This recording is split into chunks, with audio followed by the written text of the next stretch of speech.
नमस्कार, मैं नियाज खान और आप देख रहे हैं एनएमएफ न्यूज। मान लो भारत का अपने जानी दुश्मन पाकिस्तान या चीन से युद्ध हो जाता है, तो ऐसा कौन सा हथियार है जो भारत को युद्ध में जीत दिला सकता है?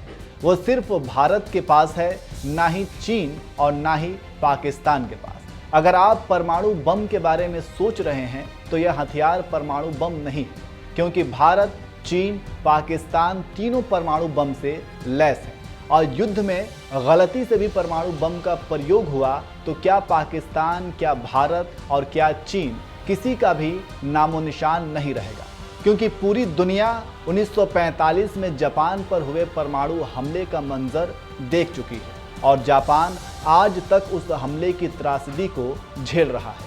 अगर भारत या पाकिस्तान में से किसी ने ऐसी त्रासदी देखी तो उसे उबरने में हजारों साल लग जाएंगे, लेकिन जानकारों की माने तो युद्ध हो भी सकता है। इसलिए पाकिस्तान और चीन दोनों भारत से मुकाबले के लिए खतरनाक हथियार बना रहे हैं।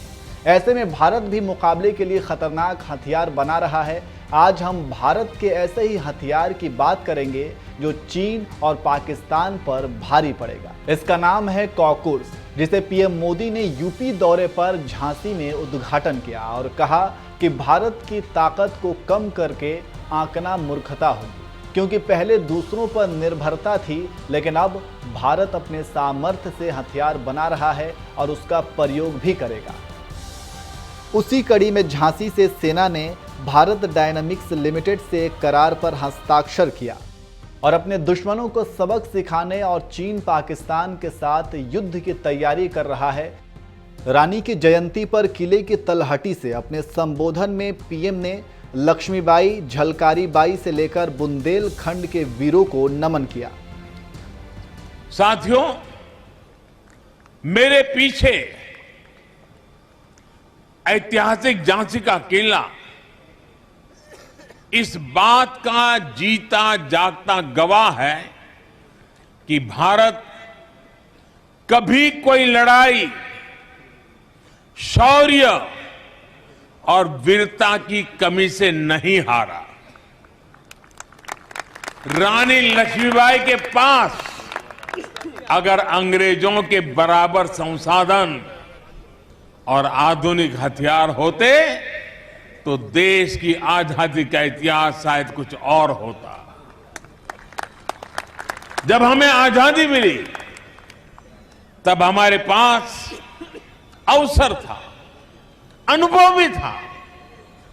देश को सरदार पटेल के सपनों का भारत बनाना, आत्मनिर्भर भारत बनाना हमारी जिम्मेदारी है। यही आजादी के अमृत काल में देश का संकल्प है, देश का लक्ष्य है। और बुंदेलखंड में यूपी डिफेंस इंडस्ट्रियल कॉरिडोर इस अभियान में सारथी की भूमिका निभाने जा रहा है। जो बुंदेलखंड कभी भारत के शौर्य और साहस के लिए जाना जाता था, उसकी पहचान अब भारत के सामरिक सामर्थ्य के प्रमुख केंद्र के तौर पर भी होगी। बुंदेलखंड एक्सप्रेसवे इस क्षेत्र के विकास के लिए का एक्सप्रेस बनेगा, ये मेरे पर विश्वास कीजिए। आज यहां मिसाइल टेक्नोलॉजी से जुड़ी एक कंपनी का शिलान्यास हो रहा है। आने वाले समय में ऐसी कई और कंपनियां भी आएगी। ये मिलान टूटी देखने में भले ही साधारण लगे, लेकिन दुश्मन के टैंक को मिट्टी में मिलाने के लिए काफी है। इस हथियार की खासियत और दम देखकर दुश्मन भी पानी मांगने लगता है। रक्षा मामलों के जानकारों की माने तो इस मिसाइल का विकास भारतीय सेना की लड़ाकू क्षमता विकसित करने के लिए किया जा रहा है। मंत्रालय ने एक बयान में कहा कि आत्मनिर्भर भारत की दिशा में स्वदेश में विकसित कम वजन वाली दागो और भूल जाओ मैन पोर्टेबल टैंक रोधी गाइडेड मिसाइल पर ध्यान दे रहे हैं। मिसाइल को थर्मल साइड से जुड़े मैन पोर्टेबल लॉन्चर से दागा जाएगा और निशाना एक टैंक जैसी वस्तु को बनाया गया है। मिसाइल ने उस पर सीधे सीधे सटीक निशाना लगाया और उसे नष्ट कर दिया। तो आप समझ सकते हैं कि क्या किया झांसी में और क्यों पाकिस्तान परेशान होने लगा है और भारत की ताकत बढ़ने लगी है।